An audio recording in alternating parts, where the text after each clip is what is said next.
BEd discourse परीक्षा में हिंदी विषय के अंतर्गत अध्याय 1 में यह प्रश्न पूछा गया कि बहुभाषिकता से हमारा बहुआयामी विकास होता है। विकास के जो विभिन्न आयाम हैं उन सब का विकास होता है बहुभाषिकता से। कैसे? आइए 3 मिनट के अंदर हम इसको जानने का प्रयास करते हैं। सबसे पहले बौद्धिक विकास की बात करते हैं। जब बच्चा कई भाषाओं में सीखता है तो उसके सोचने की और तर्क करने की क्षमता बढ़ती है।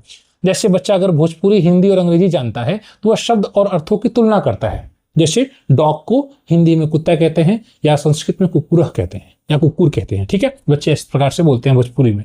तो बच्चे कई भाषाओं में कहीं ना कहीं तुलना करते हैं और उससे जल्दी सीखते हैं। ठीक है, अगर उसको डॉग नहीं पता है तो वह कुत्ता के माध्यम से उसको शब्द को सीखता है, जानता है। दूसरा भाषाई विकास है। बच्चे के शब्द भंडार, बोलने, पढ़ने और लिखने की क्षमता विकसित होती है। जैसे हिंदी और उर्दू जानने वाला बच्चा पुस्तक और किताब दोनों शब्दों के अर्थ को समझता है। निश्चित रूप से जब बच्चा अलग अलग भाषाओं को जानेगा तो अलग अलग भाषाओं के शब्दों को सीखेगा तो शब्द भंडार बढ़ेगा ही। सामाजिक विकास है। विभिन्न भाषाओं के लोगों से जुड़ाव होता है और सहयोग की भावना बढ़ती है। जैसे कक्षा में अलग अलग भाषाओं वाले बच्चे एक दूसरे से अपनी भाषा के शब्द सीखते हैं। जैसे एक बच्ची अगर बंगाली बोलती है या बंगाली के शब्दों का प्रयोग करती है, दूसरी बच्ची हिंदी का, तो वे शब्दों का आदान प्रदान करते हैं तो एक दूसरे से भी बच्चे सीखते हैं। आगे है सामाजिक विकास। विभिन्न भाषाओं के लोगों से जुड़ाव और सहयोग की भावना बढ़ती है और बच्चे इसी भाषा के माध्यम से बातचीत करते हुए आपस में जुड़ते हैं तो निश्चित रूप से सामाजिक विकास भी होगा। ठीक है, तो कक्षा में अलग अलग भाषा वाले बच्चे एक दूसरे से अपनी भाषा के शब्दों को सीखते हैं, आदान प्रदान करते हैं, बातचीत करते हैं, व्यवहार उनका अपनाते हैं तो सामाजिक विकास भी होता है।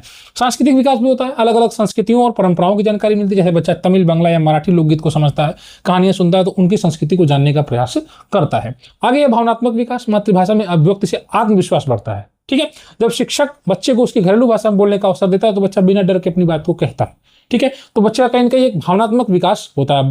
अपनी बात को व्यक्त करने की क्षमता बच्चे की बढ़ती है।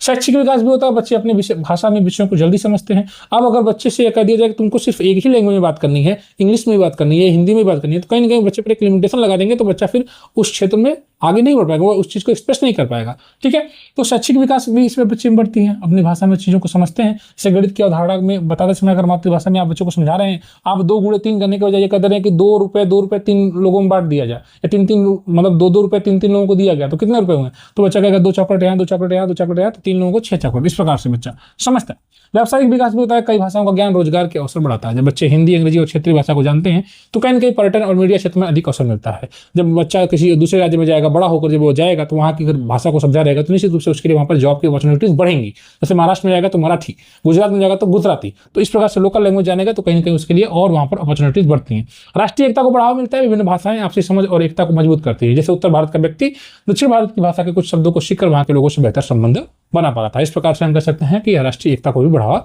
मिलता है। इस वीडियो में इतना ही। ब्रिज कोर्स की बेहतरीन तैयारी के लिए इस चैनल को सब्सक्राइब करें। धन्यवाद।